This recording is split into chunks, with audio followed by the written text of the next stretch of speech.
Yes. People, what's going on? Seagull Talks Football. We're back again with another video. Do me a favor. Please do hit the like on this video. If you guys enjoyed this type of content, I'm going to be bringing a panel today. Wonderful guests, of course. I'm going to have Dan Potts. I'm going to have Kenny Ken. I'm going to have Trimless and some other people joining us also. Before we go any further, we're going to have to talk about Arsenal's recent concerning performances. Plus, we have a multitude of injuries. Some players could be back versus Liverpool. Some players could be out versus Liverpool. Mikel Arteta, of course, has said that he is expecting Arsenal to really be flying versus Liverpool. So that means he expects us to be back in form, playing good football versus Liverpool at the Emirates on Sunday.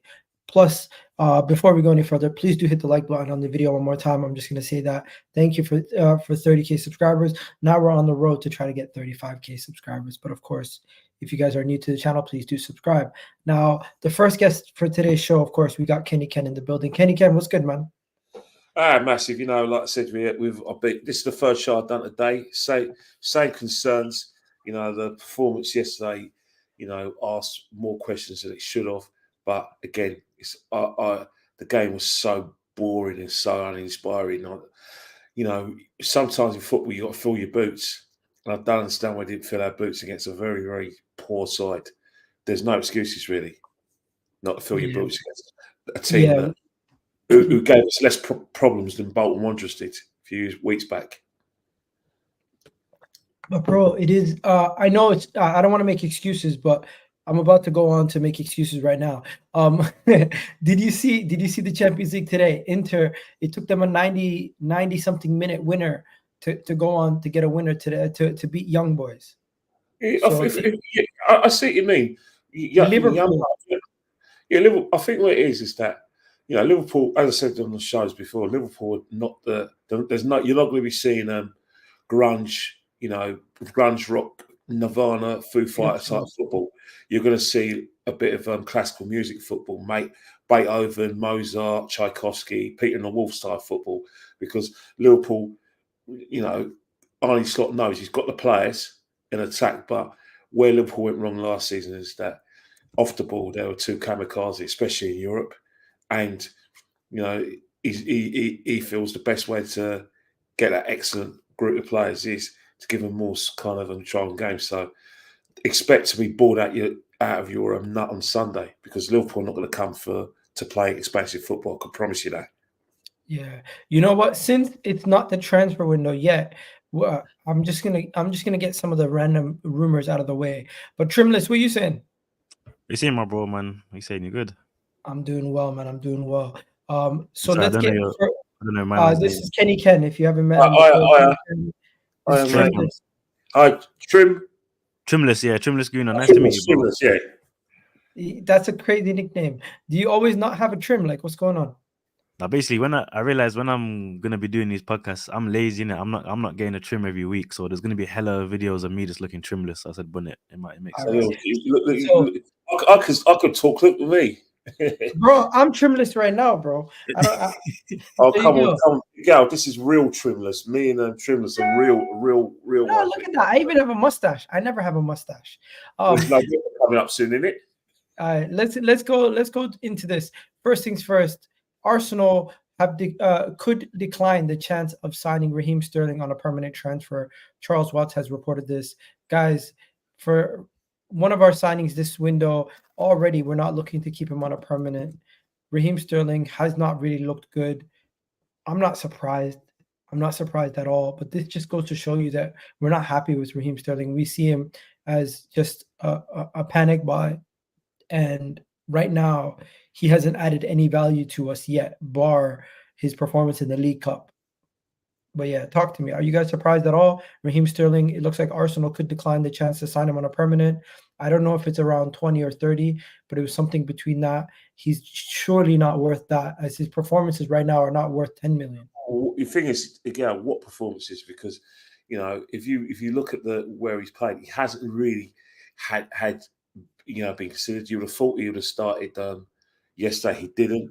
You know, he was the first player that when we lost Saliba, he was taken off. So we really had a really good look at him.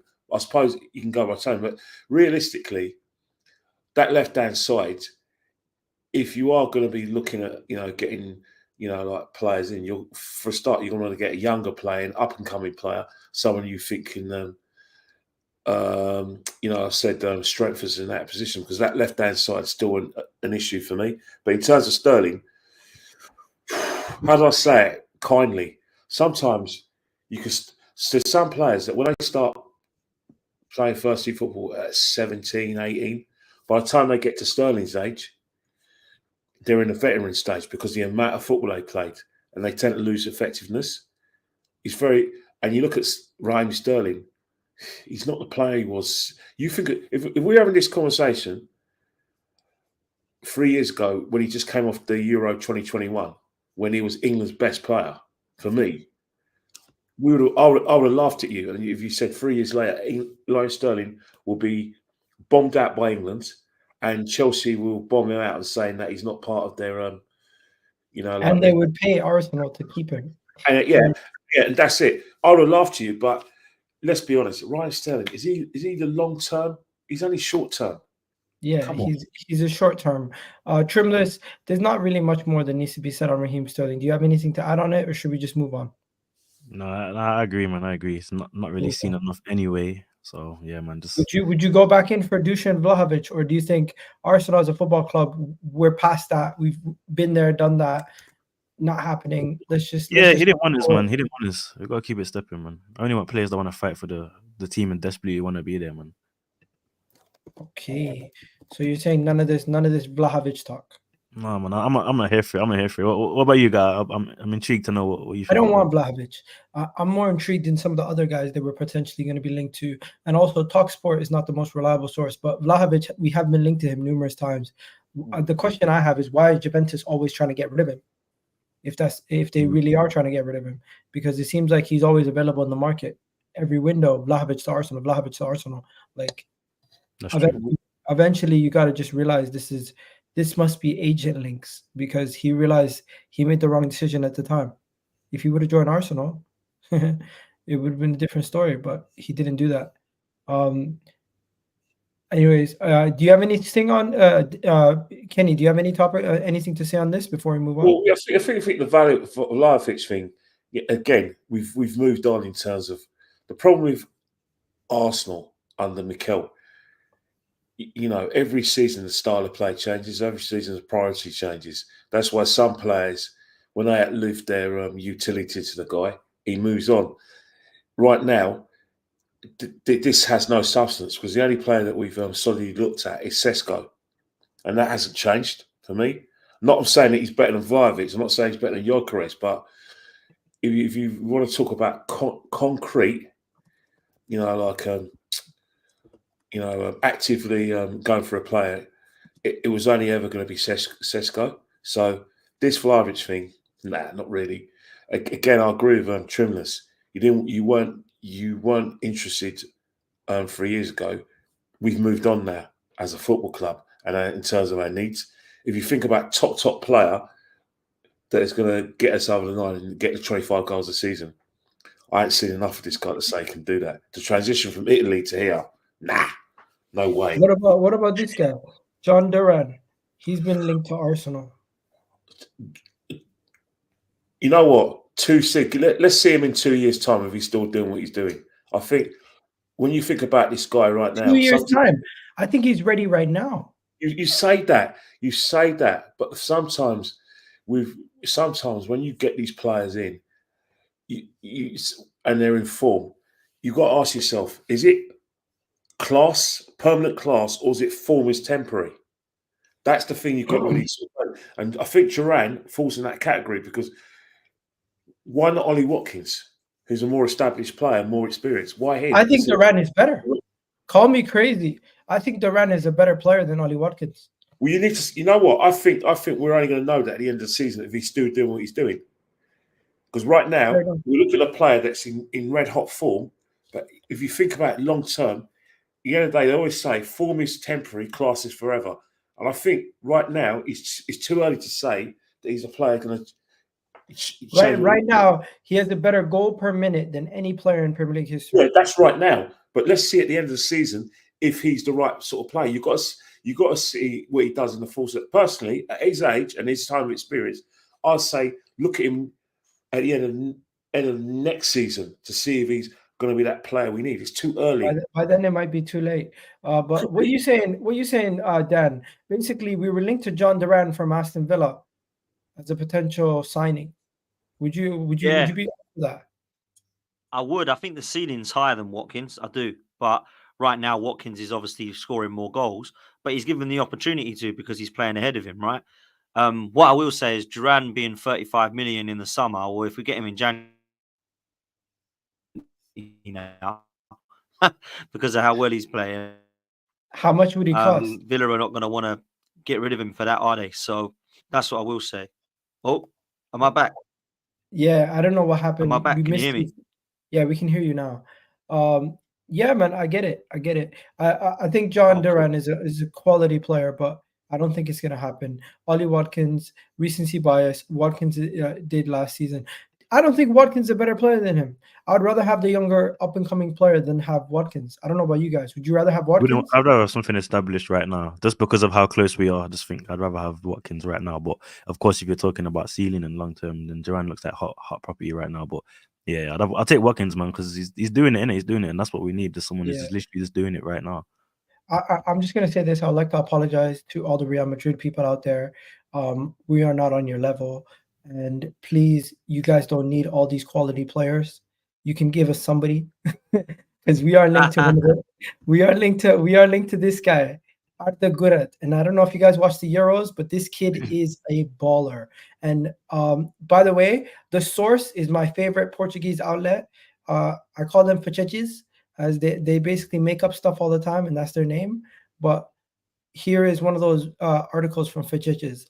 They're the same people who said to us that James Maddison was signed and Vlahovic was signed. So I can't really trust them. But Arda Guler to Arsenal does make sense. I don't know about you guys. What position does he play? He is a 10 that can also play as a right winger. He's like Bernardo Silva. I'm not trying to see it happen. Is he ready now? Like, is he one Bro, that's ready? Did you not watch the Euros, Dan? I watched the Euros, but I don't. Didn't you see Turkish yelling Arda Guler? Yeah, I didn't see it enough to know who he was and how he lit it up. So obviously I don't watch him enough. So I kind of asking, is he ready to walk straight into the team now and deliver, or he is good enough that if he came into our team, I wouldn't be surprised. I wouldn't be surprised that we'd be doing everything under our power to keep him. He is so good that if Odegaard is not in the team, he could do Odegaard's job. If Saka is not in the team, I think he could do Saka's job. He's very creative. He's a really good player, forward thinking. And at his age, he's a wonder kid. He's one of the best players in the world in his age group. And he's at Real Madrid not getting a minute of game time. It's crazy. I don't think Real Madrid sell him? They won't sell him. They will probably send him on loan. He's played 3 games in the Champions League. He's played 7 games in the league. But and last year he played a total of 10 games, had 6 goals. The guy is an attacking midfielder / winger, 19 years old, and if he was getting game time, he would be one of the best young talents in the world anywhere. But at Real Madrid, you don't get game time; you get bled in slowly. Yeah, but would you not rather go and get a Florian Wirtz or someone like who's ready now, or? Bro, he is younger than Florian Wirtz, and he's rated higher than him. What do you mean by rated higher, though? What? He went to Real Madrid at the age of 16. No, was it 17? Could be another Odegaard situation. Yeah, this could be Odegaard 2.0. And I think if this guy came into our team, people would debate if he's better than Odegaard in a couple of years' time, because that's how good he is right now. Are you sure, bro? You're giving this guy a lot of credit. Yeah, man, it's serious hype. I've watched him, bro. I'm saying if Real Madrid have so many quality players, if you can pluck another quality player from them and improve our team, this is probably like one of the best players out there. I'm not saying he's better than Odegaard now. How much first team experience has he had?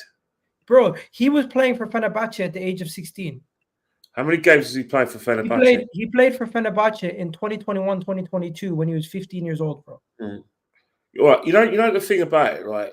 I hear where you're coming from, But the thing is that you look at, we're a team that who needs probably that little bit extra to actually lift the title. Can this guy help us win the title? Or is he going to be someone who If he comes in January as a loan, imagine we bring this kid in as a January loan. Remember, you already got Ethan Nwaneri as well. Bro, who's trying to bring a lot. Ethan. I'm not saying, I don't care. We love Ethan. We love Ethan. Yeah. Guys, we love Ethan. But this guy, Arda Guler, is levels above. Let's be honest. Levels above. 2021-22 season, this guy was, how old was he? How many years was that ago? That was 3 years ago. 3 years ago, he was 16. He was playing for Fenerbahce week in, week out. Has 30-something caps. I don't know. You guys want someone more proven to come in right now? We're not paying 100 million for Florian Witzer in the middle of the season. We can get this guy now. He's another central midfielder. Attacking midfielder. He's somebody who can also play as a winger. I think next time you see Dan, next time you speak to Turkish, loan to the end of the season. This could be Turkish will love him. Turkish will love him clearly because he's into it all properly. I'm going to drop him a line. We would have to convince Real Madrid to let us have him for the loan. You know, Real Madrid would probably want to involve Saliba in any negotiation deals if it was to be permanent. No. We don't have no conversation with them about Saliba. But they would, though. You know, that's what they're going to be on. If we want to do something permanent, they're definitely going to bring Saliba into the equation. Yeah, but we don't have to talk about Saliba for like 2 more years, bro. Maybe. Well, you know, Dave. When any football in the world, doesn't matter whether they're at a club that wins trophies or we're at a club that is, you know, just outside of winning trophies. You know, when Real Madrid come calling, you have to worry. Look what happened to Ronaldo. He won everything at Man United. He still went to Real Madrid, and that's the thing. Real Madrid is one of those clubs that can't say no to. But in terms of this guy, don't get me wrong, I'm not being pessimistic because I know there's a player there. I think that we need a player for right now. I don't know if he's a right now player because I look at what he did in the Euros for Turkey. Brilliant performances, by the way. I thought he was absolutely up there. But the way I look at it, I've seen it before. You know what? Maybe I'm too old, I'm too miserable, but I go back to 1990. I know it's before some of your time, but have you guys heard of a player Toto Scalacci? You know, he died recently this year. He played for Italy in the World Cup in 1990. Came out of nowhere, scored 6 goals, top goal scorer. After that, he did nothing. Sometimes you look at some players, they have a great tournament, and then when they get into when their careers don't take off after, you spend so much money on these players. Sometimes I look at it and I'm thinking, yeah, this guy's potential, but this is a team that we feel with a few fine tuning. I want someone a bit more experienced than him, but you know what? You just never know. You should sometimes when you're a big club, you can take a risk. You have to take risks sometimes. All right. Enough about transfers. Let's get back into the real business. Injury concerns, poor performances, a lot of issues. But guys, we got some positive news. Dan, Trimless, Kenny. I don't know if you met Trimless. Big up Trimless. Earlier today on Oxygen still. What do you call it? Literally met today. So. Oh, really? Nice. We got an update right here. Bukayo Saka is expected to be available in the upcoming match, and Calafiori, meanwhile, is set to undergo a scheduled scan today. So doesn't look good with the scan. We don't know how long he's going to be, but positive news, guys. Bukayo Saka is going to be back versus Liverpool. And also, if you guys didn't hear, Mikel Arteta said that Arsenal are expected to. What was his exact words? Do you guys remember? He said something like, "What was it?" He said, "Believe me, on Sunday we will be flying." And when he says that, am I delusional to believe him? Because I kind of do believe at home. It's Liverpool. You know, he's not saying anything like out of the box. It's Liverpool. Arsenal have no problem getting up for games against the big boys, home and away, preferably at home. So how confident are you? If you can't get yourself up for Liverpool, a team that, you know, that potentially is your rivals, then he's not saying anything new. Of course he's going to be up for it. We're at home, 60,000 stadium. After you've had two really bad performances, the next game is Liverpool, and you're thinking, yeah, man, you can't wait to play Liverpool because you want to show everyone in this country, you know what, we're still fighting for that title. We're still a top team. We're still the team that are more likely to take the title of Man City. Let's prove it today against Liverpool, a team full of internationals, full of great, great players, a team that are top of the table. Let's show Liverpool, show the country why this is going to be our year. You don't need motivation for that. He's not saying anything different. But how confident are you for Sunday? I'll start with Dan. How confident are you?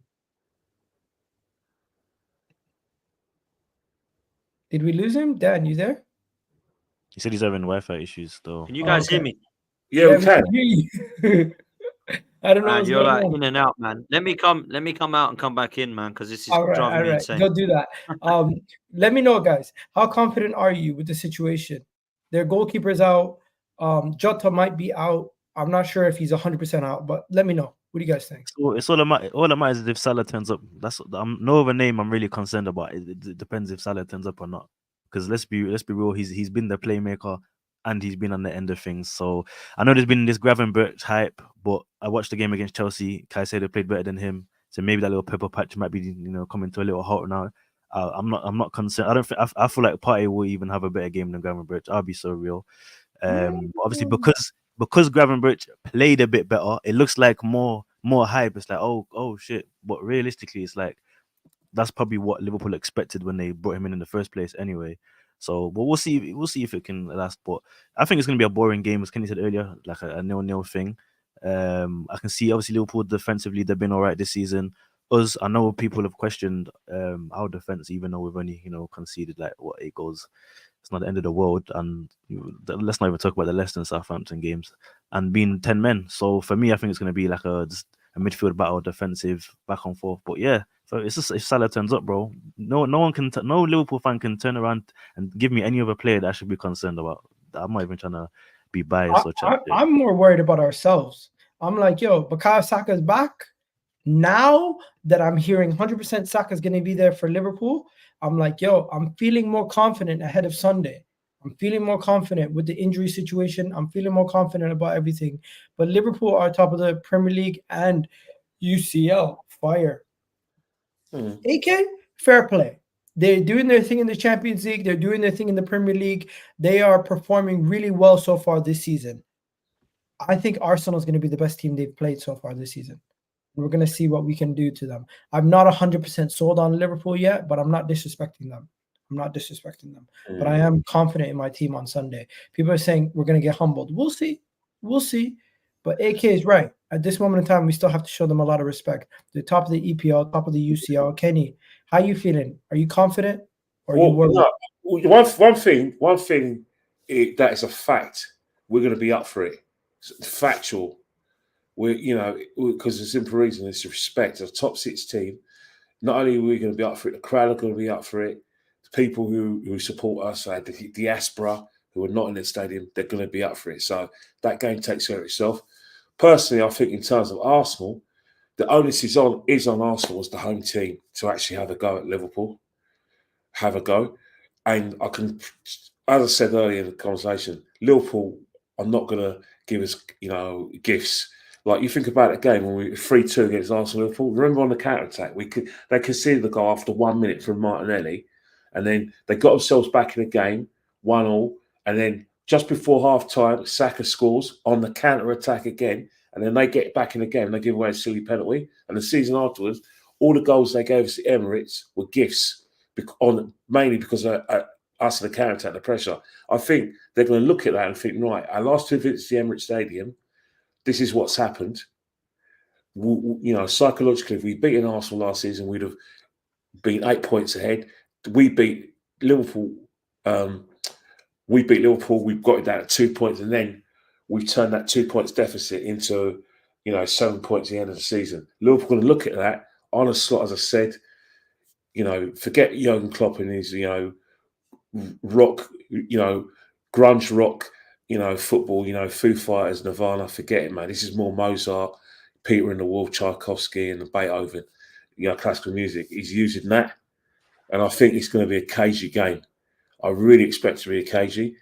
And I think that Arsenal just have to be really careful. If they score early, Liverpool are going to have to come out of their shell. But if they don't, I do feel that if Liverpool score first, it's going to be really difficult for us to get any, to win the game because of the way they're going to play. So really, truly, discipline has to be paramount. No silliness, no thinking, oh, everything's against me. Oh, don't give the referee any ammunition. And secondly, most importantly, just use your heads. And if use your heads, if we win by 1 goal, then so be it. We can't afford to lose this game. But the best way for us to win is to go at it, but go with our brains. What I mean by go with our brains, is like, be on the front foot, but always remember, don't leave the back door open. You know what I mean? That's all I'm saying. Never leave the back door open. Yeah, but against this Liverpool side, what have I walked into? No, but I said against this Liverpool side under Arne Slot, we go by the first games. This is a very organised Liverpool side, especially when they don't have the ball, and defensively they're more organised. There's none of this emotional where after the match clock was going 3 fists. Nah, this guy ain't about that, man. Hey, yo. Yeah, Dan, you came at the wrong time. I did, man. Kenny talking about back doors being left open. I'm like, hang on a minute. What's happening? Look what happened in the cup last year, man. The cup last year, where we left the back door open, they won 2-0, didn't they? Oh, yeah, Brighton. You're right. Tottenham versus Brighton. Someone just messaged me and it really threw me off. Crazy. Mark Taylor, Kenny, it's a weekday. Yeah, no. Am I crazy? Am I crazy to think we were just experimenting versus Shakhtar? We played down to the opponent because we were experimenting, and Arteta is going to take the Liverpool game a lot more serious, and we should be very confident going into this game versus Liverpool. Yeah, no, he will. Do you guys agree? He'll take it seriously. Of course he will. I think he took last night seriously. I think he was trying to potentially have, I would say, one eye on the game. I just don't think we've got the creativity at the moment. That's my biggest concern. But if Saka's back, I've got quite amount of confidence that we can win the game, because I think he's that important. We've got a goal and assist in him every game so far. So I think we can nick it 2-1. Without Saka and Odegaard together, it's just a disaster. And the problem we've got is Havertz is struggling as well, because he's not the guy to just give the ball to Havertz and he'll do the rest. He needs the players around him. And at the moment, there's only really Martinelli in the last couple of games that's actually looking to go down and threaten. Look, I don't understand what Sterling and Jesus are at the moment. I actually thought Jesus was okay for 15 minutes or so. But if I'm honest with you, it weren't great after that. And Sterling is just running into players for me. Ben, did you hear the Sterling news already? Go on. We're already telling Chelsea we're not signing him permanent. This is what I'm saying, bro. It's like, what are we expecting from this guy, man? I just thought it was such a poor signing. And already we're like, yeah, we don't fancy him in 5 games? It's crazy. So, look, I don't think we got to deal with what we got, right? People keep talking about who we signing and we're going through transfer news already and stuff like this. We got to concentrate on Liverpool. I think the starting 11, when it gets to 3:15, I don't know about you, I'm going to be standing next to Kenny at block 5 like I always am, thinking, what's the team news, Ken? Because I don't know what it's going to be. I'm real talk. I don't know what it's going to be. You know what I would do, Gal, because I spoke about it earlier, but that ain't going to happen. I just don't want to see Zinchenko on the team list. He's in left back, Partey right back, bro. Ben White, Gabriel. If we see Partey right back, are we crazy? We need him in the midfield. Rule it out, though. I'm telling you, bro. It's going to be Partey right back, Zinni left back, Ben White and Gabriel centre back. I'm telling you, bro. That's what he's going to do. We know what he's done. Might be. Nah, that's too wild. I think that's too wild. It'll be Rice. I think Arteta likes in midfield. Okay, keep it. Okay, so let's do this. While we're here, we can do it. But before we move on to the lineup in the Liverpool game specifically, is there any concerns going into the game that you guys have? Salah. For Liverpool, left back and Salah. That's it. That's what I Who said does then. it? It's just if Salah Yeah. turns up or not. Big man thing. Thinking about Salah, you know who Arsenal should really target? Because the thing is that you need to target that midfield to stop the service to Salah, to stop Slobosly and McAllister or Jones getting on the ball. And the player you need to target is Gravenberch, because what he's doing now is that he's playing at number 6, but he's playing a modern day number 6 where he's got on the ball. And you know your number 6. That's why I'm critical of Declan Rice, and I don't think he's a proper number 6, but Partey is.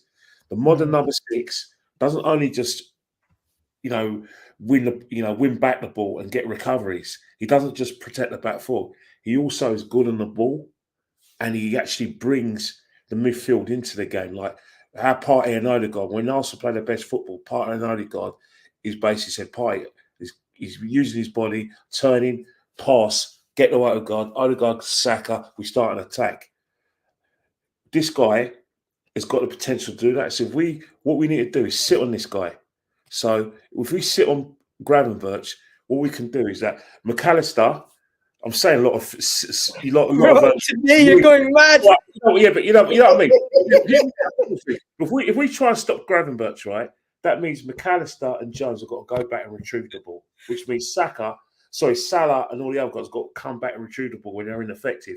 But if this guy gets time on the ball to get the ball passing forward, and that's how Liverpool will be able to dominate the midfield, because Szoboszlai will use his pace and make the runs. McAllister will get on the ball, and he's going to get Salah and Nunes or Gakpo in the game. We've got to stop that. All right, let's quickly. We need to stop. Sorry, bro. Since you guys were really getting into the lineup, let's try to play around with the lineup quickly and see what we can agree on as a collective. One thing we know is Gabriel Magalhaes is in. Another thing we know is Ben White is going to be in. We just don't know which position he's going to be in. Now, if Timber is available, hypothetically, he starts at right back, right? Yeah, 100. Right back or center back, one or the other. I think he might even play a left back, Timber. So if Timber is back, you think he plays left back? I'd play White and Timber, but you know who I'd play centre back with Gabriel. But whether they're going to do that, I don't know. Who you playing with Gabriel? Hypothetically speaking, we know Calafiori is yeah. going to be. We know Calafiori is going to be out, but Yeah. imagine Timber is back. Are you guys all agreeing Timber is the best to go up against Mo Salah? 100%. Yep, Timber's got to play a left back. Reluctantly, yeah. Who's the centre back? One game only, because I like him at right back. I don't like him at left back, but for one game only, where we've got to make sacrifices, I agree with everyone on the panel. I don't want to play Kivior, Zinchenko, or Lewis Skelly at left backs. It has to be Timber, man. Has to be. Okay. Who's going to be the right centre back? Ben White. Ben White, It's going to have to be Ben White, yeah. I don't want to see Kivior on And then Partey at right back. That's what I think it will be. I wouldn't play that, but that's what I think it will be, yeah. Okay. As long as Kivior doesn't touch the pitch. And then Mikel Moreno and Declan Rice midfield. Yeah. With Trossard in the 10, yeah. Trossard in the 10. That's what I think it will be, yeah. And then the front three. You're asking a lot of Declan Rice. You're asking a lot of Declan Rice against that midfield three. No, but technically, it's going to be a back three with Timber basically tucking in. Ben White's going to be like a right-sided centre back, and Partey is going to be in this area. As for Declan Rice, he's going to be very central. Mikel Moreno is going to have the whole left hand side. This is where me and Kenny don't disagree. You know why I've got beat. You know why I don't want Rice as number 6, because I don't think he's a top number 6. I think he's going to be a good number 8, because I look at him on the ball with the modern DM or whatever you want to call him, has to be good on the ball. Declan isn't great on the ball. He's good at set pieces, but in terms of his passing, accuracy, his passing, Declan's the sort of player that can go box to box with his athleticism, and he can get a lot of recoveries, because up there mentally he knows about spotting the runs, and he's got a defensive mindset. But this, you've got to remember, the number 6 positions evolved from Claude Makelele, and when Obi Mikel took over from Claude Makelele, he became that kind of modern number 6 where he had to do what Claude Makelele did, but he was better on the ball and he could start attacks. And I look at Declan, that's where I'm saying. Another thing as well, if for England against top sides, especially, you know, against Spain. Declan against ballers in the midfield struggles, man. Mm. And that's why That's why I think, you know what, get him in a number 6 position where where he can get into goal scoring positions, where he can sort of obviously help Partey, be Partey's legs if needs be, but in that position where you can get the ball off Partey. But in terms of like being that midfield brain, I just think that if you can get Thomas Partey in that midfield brain and get him in that number 6 position, we'll be a better team. And I'll be more confident of getting the result against Liverpool. Because Thomas Partey is getting back to that level where he's now becoming a vital player to us again. Where I couldn't believe what I was hearing on Twitter where Declan Rice was an upgrade on Partey. I mean, that is just blasphemy. That's footballing blasphemy. Seriously, to even say that. I said it, and I still agree. Oh God, I didn't know it was you who said it. I just thought other people said it. What did you say? I still think Declan Rice is more reliable than Thomas Partey, and based on that, his availability and his consistency in his performances, he was an upgrade, in my opinion, to Thomas Partey, who would at some point in the season, would be missing a big chunk of the season. He hasn't done that yet. 8 games in, and I hope he doesn't. And I hope he gets it wrong. But the main reason why I'm saying he's an upgrade is not because of his footballing ability. His footballing ability, I think Thomas Partey is actually a better footballer than Declan Rice. The thing is, I think Declan Rice is more reliable, more consistent, and he doesn't have issues where he's injured a large chunk of every season. That doesn't make him an upgrade, though. It makes him a more reliable. Availability is the best ability. And if you are an equal talent or close enough talent to a player, and you're continuously available, then, in my opinion, you are. Levels between Thomas at number 6 and Declan. For example, Timber is a massive upgrade on Tomiyasu. He gives us squad depth, and he's not constantly injured like Tomiyasu is.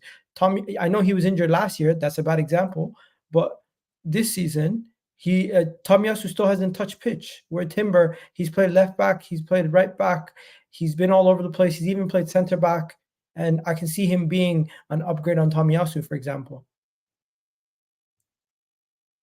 Similar situation, but hey, are you guys still there? Trimless, what are you saying, man?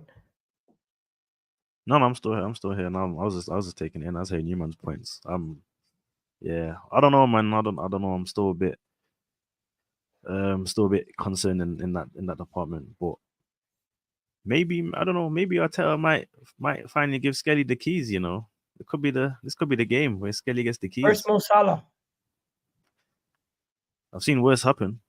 We're getting to the point where the injuries are mad now. We've got to take a risk. We've got to do something. Someone's have to get dropped. Someone's gonna have to step up. Like, if I can't see Timber there, fit, it'll be him, man. Yeah, if Timber's fit, it'll be there. But if Timber's not there, do I want to see Zinni? No, but I'd rather even see Skelly, man. I think the Zinni project just needs to be dismissed. So hypothetically, if Timber's not available, is there a situation where he plays around with the center back partnership and plays somebody else besides Ben White?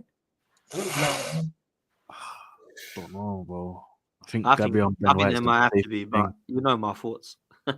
Yeah, you want to see Rice there, innit? I hear it. Rice used to be a centre back, so I hear it. Like, it's not a crazy shout, but I just think Arteta, he's a bit stubborn with that midfield right now. He's a bit stubborn with that midfield.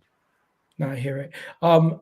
Before we go into the Liverpool game and must win or not, or what the score prediction is, final thoughts on our previous concerns over the last couple of weeks. If you guys haven't seen, social media was in uproar after the performance yesterday versus Shakhtar. You've been on many shows. Dan, you've been on many shows. Do you think it's warranted, the almost complete panic that everybody's in right now based on our poor performances in back-to-back games versus smaller teams going into this game versus Liverpool? Or do you think it's somewhat understandable, the circumstance that we find ourselves in, and you're kind of okay going into the Liverpool game right now? Yeah, listen, I don't think we should be panicking, and I don't think that we should be like everything's calm. I think there's definitely in the middle of concern. And the reason is not even so much the injuries, it's the fact that we're not playing very well. The performances aren't quite there right now. I don't think we're attractive to watch. That's not really the issue for me. I happily win 1-0, 2-1. My problem is I don't really see anything in the final third right now.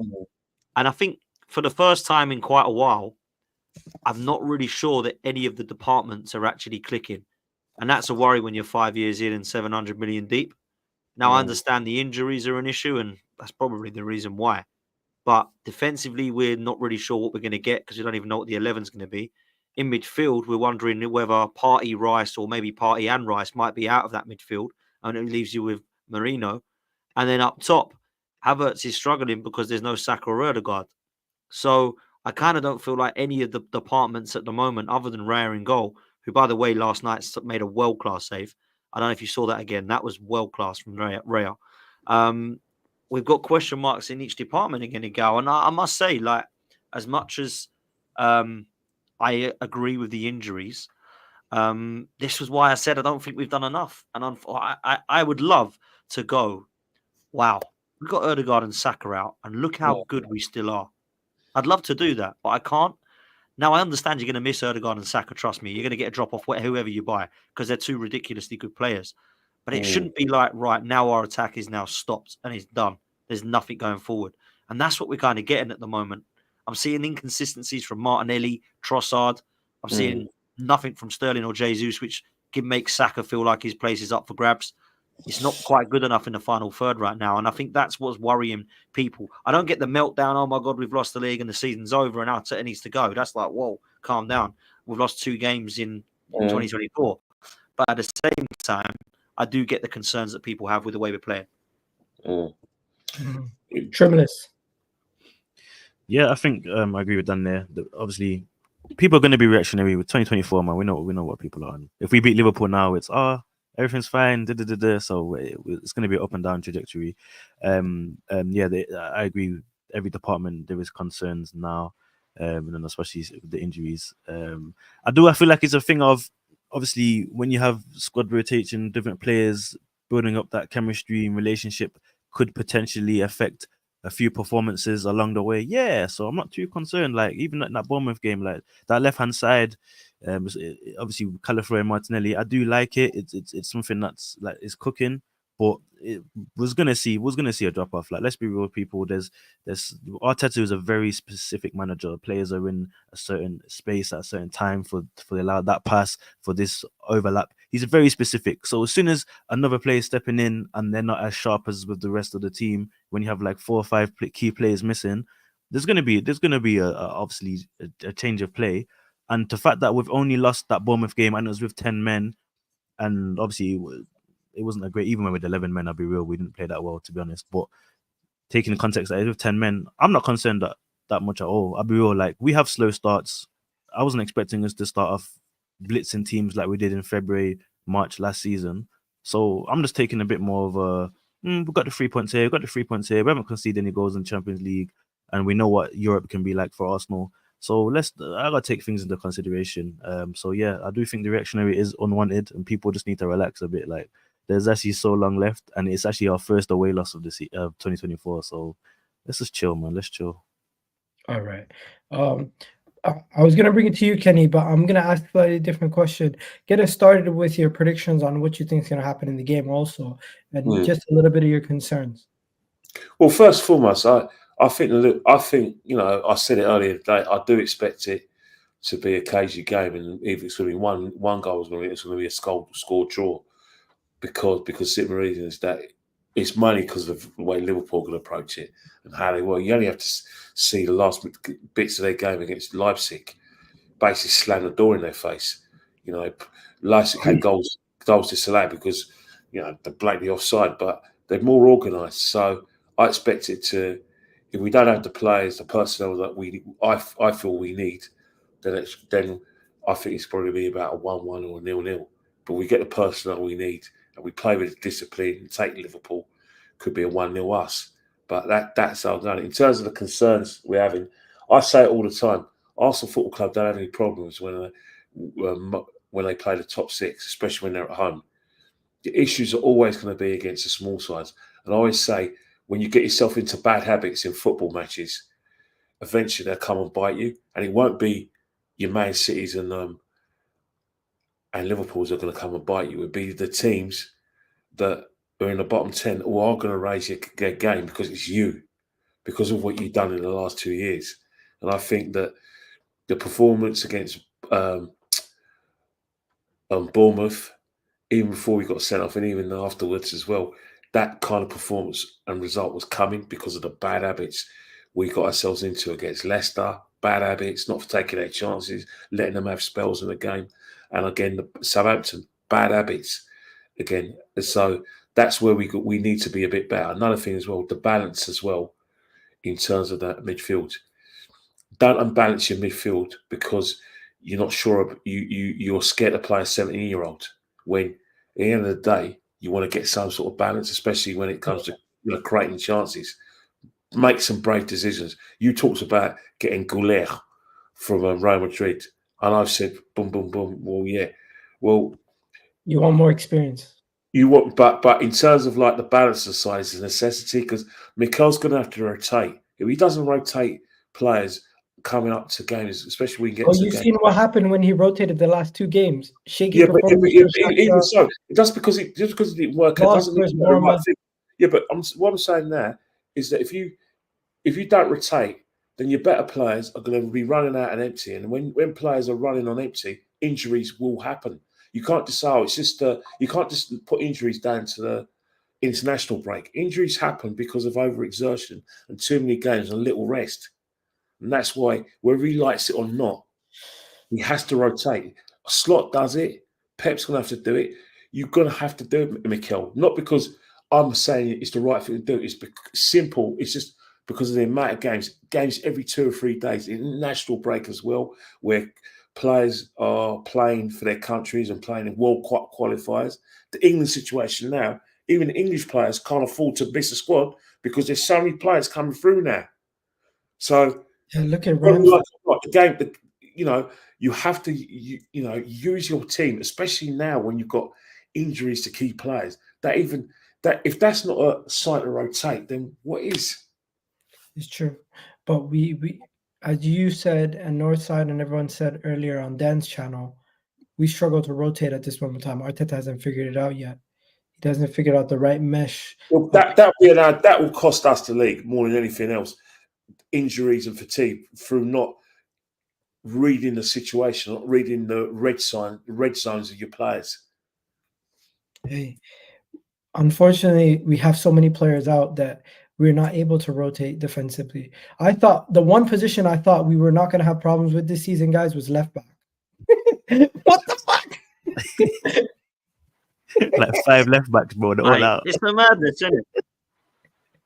I'm not a left back we had at the beginning of the season. If I told you 8 games in, we would be struggling to figure out who we're going to play versus Mo Salah.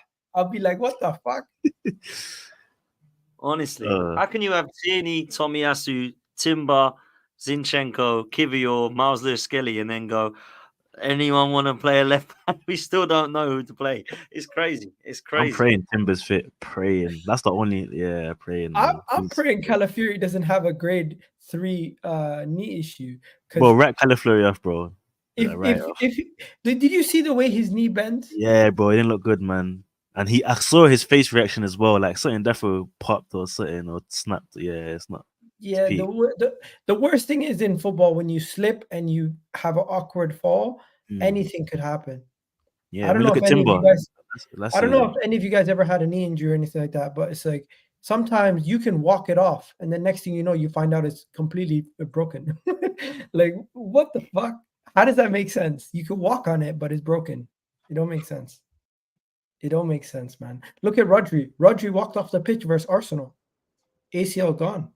MCL gone. Both. Mm-hmm. I think Mikel will be more annoyed and more worried about Calafiori I hope it's not a long term because Mikel's got plans for Calafiori. You know what I think the plans are. You don't agree with it. Respect it. I respect all of you for not agreeing with it. But footballing logic says there's only going to be one possession for Calafiori to play once he gets in tune and acclimatized to our league, because he's got the attributes Mikel wants in a centre half in terms of like being good on the ball. The other stuff that he'll learn in times. Fair enough. And that is a worry for a centre half that we will kind of falling in love with. And we're not talking about Saliba. Why do you still have to do this, man? You think that's the replacement? Why? Yeah. It's past the watershed. It's past. Why are you on Gabriel Magalhaes? That's an interesting perspective still. Yeah, but He's saying Gabriel Magalhaes. He's not going nowhere. That guy I'm gets not in my slagging FPL him off. all I'm not year. slagging him off. But yeah, day, you know I'm Arteta out, and I as a footballing man, I'm not saying I'm the footballing guru, but come on, if you look at the Mikel Arteta and you look at the prototype of players he wants in certain positions, as I said, Mikel Arteta's like the Incredible Hulk. There's Bruce Banner and there's the Hulk. Bruce Banner is a Pep type who wants all his players to be, like I said, start attacks from every part of the pitch, and they have to be good on the ball. The Hulk is the sort of player that plays the defensive side of football, dark arts, get in people's faces, and outpower teams. I'm just saying that moving forward, when Bruce Banner takes over, I worry about Magalhaes' ability on the ball. That's all I'm saying. Oh, by the way, I posted the lineup online and everyone just said, you're crazy. Thomas Partey versus Luis Diaz. You want to lose? We ain't got a choice, man.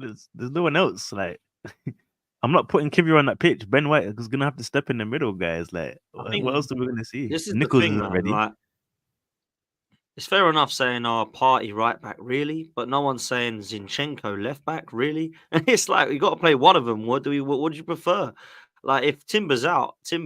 Like we're gonna have to play both of them potentially. Like it's Or should we just go straight says to it, back? man. The back four that he said We're was gonna basically be. playing Do three you at know the what I mean? back with Partey at right back. Yeah, I hear it. Yeah, fair But enough. Dan, what's your score prediction before we go on to the final topic? Yeah, listen, if Timber and Saka are fit, I'm going 2-1. If they're not fit, I'm going 1-1. Okay. As in Are you 2-1 going to the Arsenal. game? Are you going to the game? Yeah, I'll be there, bro. Good luck. Trimless, what are you saying? Yeah, as I said before, boring game, 0-0 midfield battle.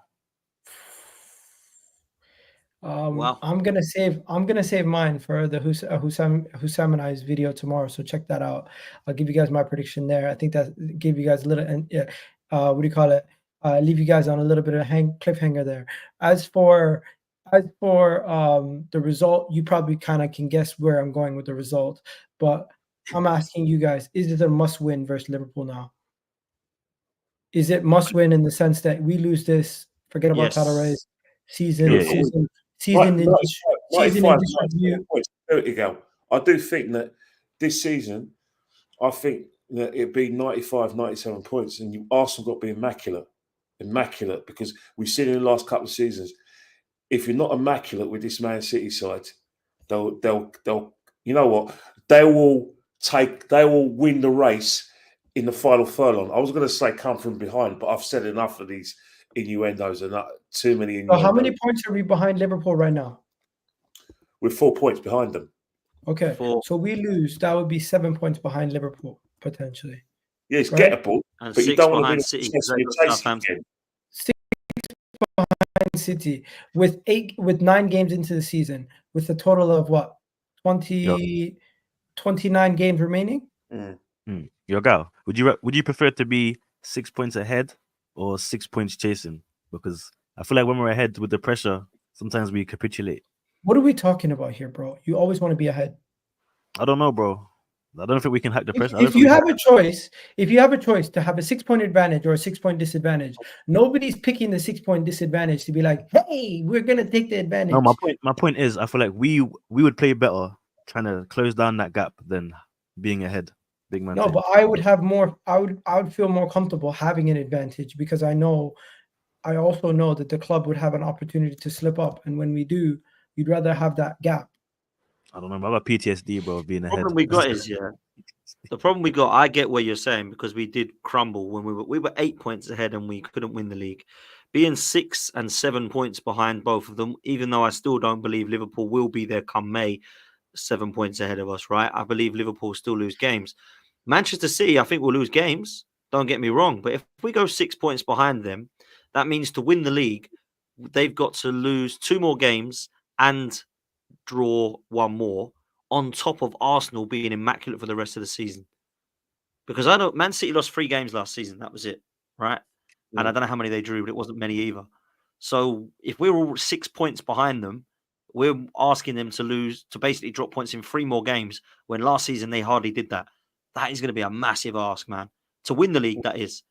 So if we lose this game, and then we've got Chelsea and Newcastle away, both away after that, it's long, man. It's long. It's peak. Let me tell you.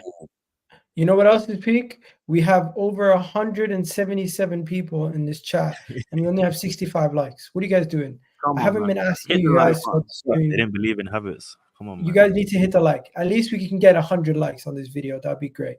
But Come yeah, on, man. You know what someone said to me? They're like, Igal, take a look at Barcelona and take a hard look at yourself. They got Xavi. They let him go. He won them the league. They now brought in Hansi Flick, and they're beating Bayern Munich 4-1. They're top of the league. They have a bunch of kids in the team.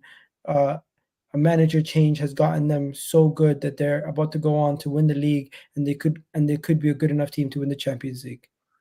Can we really compare ourselves to a team like Barcelona and Bayern Munich and look at their success and be like, that would work for us? Because the Premier League is completely different. Or do we look at Arne Slot and say, you know what? People actually who want Arteta gone, could that actually be a possibility? We could get better without him in the future. I kind of get the comparison with Barcelona, and I'll tell you why. Arteta and Xavi, it's kind of similar. Not that Xavi was bad, because obviously he was successful there, right? But he was the younger coach that's learned off of Pep, that's played under Pep, that's gone and done all these great things in the game in terms of a footballing man. And then what they've done is they've gone, we don't think Xavi's going to take us to that next level. We need the elite CV. Hansi Flick is there. I said to all Chelsea fans and all Manchester United fans and Liverpool fans as well, by the way, go get Hansi Flick. That he's washed. We don't want an old school manager. We want the young up and comer. And look at what Hansi Flick's doing with a side that, let's be real, everyone said Barcelona are finished. They're an awful club. For me, I think it was a great appointment, and I think it's proving why. I will say it's completely different to the Premier League, because Manchester City are ridiculously good when it comes to the league.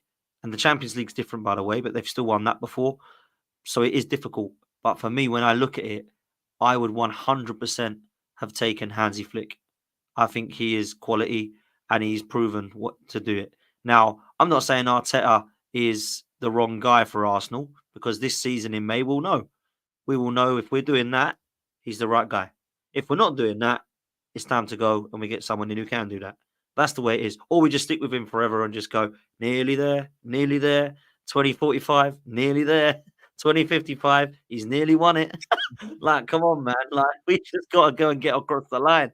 Like, it's just annoying, man. So, hope he does it we'll this be year. here like 5 years later still saying, the best manager in the league. Guys, do you want me to play a game with you guys? I've got a game to play with you. Okay, This is really going to make you guys angry, but why not, eh? It's like it's past the watershed.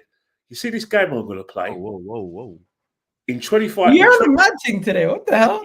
You know this game we're going to play? In 2026, when Pep finally leaves Man City, and Man City coming for a manager, and they make an approach to Arteta, what do you think Mikel will do? Mikel's leaving, bro. Your move. There's no way he leaves us. Bro, he's an idiot then. There's no way Arteta leaves us for Man City right now. Do you guys really think he'll leave us for Man City? When we talking? What year? We're talking this summer. No, not this summer. The summer afterwards, 2076, when Pep does his 20 years and does the... No, Pep is out of contract this year. No, there's talk that he's going to take a 1 year. He's signing one more, though, isn't he? One more, and then he's going to do his 10 years. So I said, in June or July 2026, the game that we're playing is, what would Mikel do if Man City come in for him in July 2026? Your move. If Mikel's smart, he leaves, bro. I think he'll stay at Arsenal, but if the owners had any balls about him, they'd get rid of him if he hasn't won something. So you guys are ignoring the part where he's saying if he ends up at Man City. It means he'll turn Man City to a second place team, bro.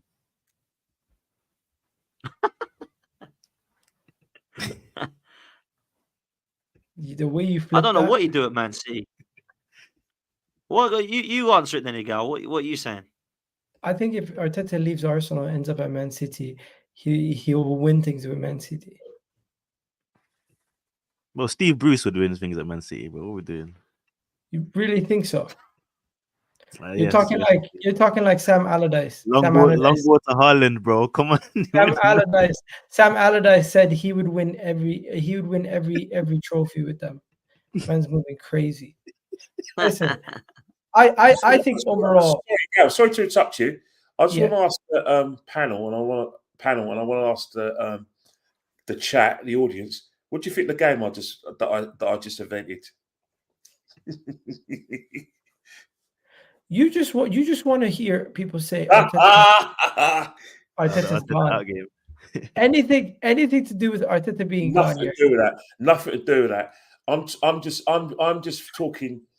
just talking about Arsenal Football Club and in the future and where it's going to go if Pep Guardiola goes, and the manager that you said on previous podcasts is one of the most sought after managers in Europe, best up and coming managers out there, the best team in England makes an approach for him, and I said the game is, what do you think will happen? That's all I've done. And I think if that does happen, what would happen is that he would not only if he does leave Arsenal, he will not only be at an elite club, he'll be winning everything you can win. That's the league, the Champions League, and everything. He's still a young man. He's still a manager who's learning. I'm not saying he's a young manager in this anymore. I'm just saying he's still a manager who's learning. He makes mistakes, and as he continues to get better, everyone will notice how much of a great manager he is. At Arsenal, because he hasn't won the major honors, he will continuously still get ridiculed, which is unfair, but it's part of the job. And his first signing will be bringing Cedric to the club. Cedric and Pat you know when I play, when I'm playing this game, and why I came out, because like in matches, there's this guy I always sit with, and we had this exact discussion because the game was so bad. I first and foremost, I should have bought a pillow and a duvet and maybe a quilt. It was that bad. But what we did do, we always thought, right, because we were talking about Pep, and there's possibility that what we feel is definitely going to leave in 2026, and we thought we just thought, right, would that guy go and take the job at Man City? And I thought, Ryan, if it works for us two, I might as well try it with this panel. Wait, do you really want him to leave though? Well, if he doesn't win trophies and bring me success, of course I want him to go. I understand that, but would you guys want him to go to Man City and win trophies with them? It would make us look more like a joke. Yeah, it would be a bit of a fart in the mouth, but I'm sure we'll get someone. Never heard that reference in my life. You see, you've realised it's a 9 o'clock watershed as well, haven't you? All right. Yeah, it's getting too late for this. Dan is looking at us like, what the fuck are we doing today? But guys, go check out Dan's channel, the 12th Man Podcast. We're always there, either Tuesdays, Wednesdays, depending on what's going on that week. Everyone's giving this some thought, because Igal normally pushes back and is ready to fight. Either you've got no energy to carry this on, or you thought about life after Pep and how it affects Arsenal. No. I'm just thinking it's 11 o'clock and I got to go to work tomorrow. Yeah, but yeah, I know you're thinking about it. We're going to wrap it up here. The last thing I want to say is I want to win the league with Pep still here. That's the accomplishment. That's the accomplishment I want. You know what? I'll shake your hand. Because that's the best way to win it, because we've beaten the best. Also, if Arne Slot Liverpool beat us to the league title, sack Arteta.